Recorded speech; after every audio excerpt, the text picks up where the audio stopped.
Hey guys, I'm going to show you how to fix this problem on your Windows 11 operating system.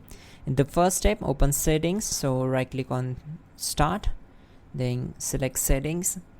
Once we are here, we need to simply click on network and internet. Then on the right side, just scroll down and click on advanced network settings.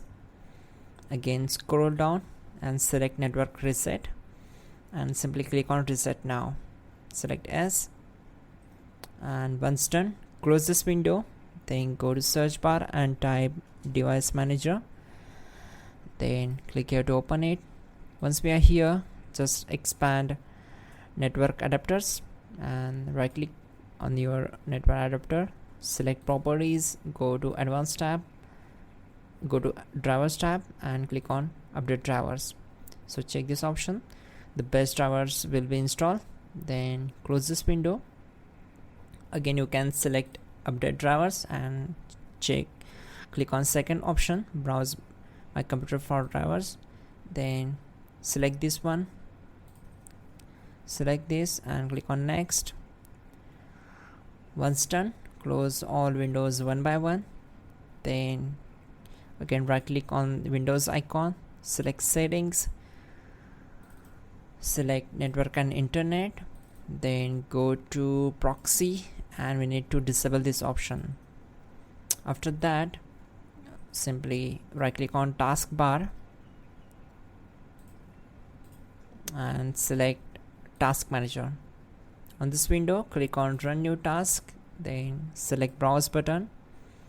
On this window, we need to select this PC, then open C drive, then open Windows folder and find out system32 folder. So double click on it to open it, then find out cmd.exe file. Here it is, select it and click on open, then check this box and click on OK. Once we are here, we need to execute some commands, so type all these commands carefully and simply hit enter to execute them.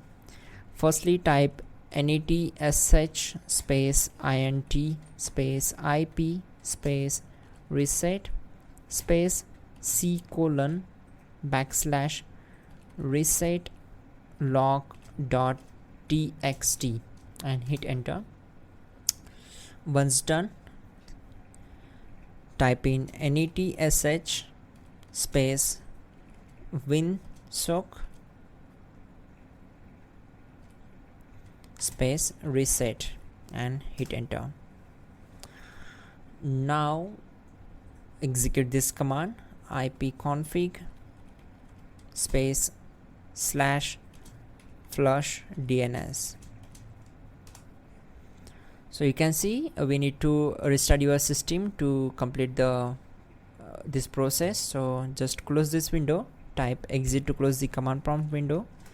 After that, go here, select this and click on restart. So that's it guys, your problem will be solved and you're good to go.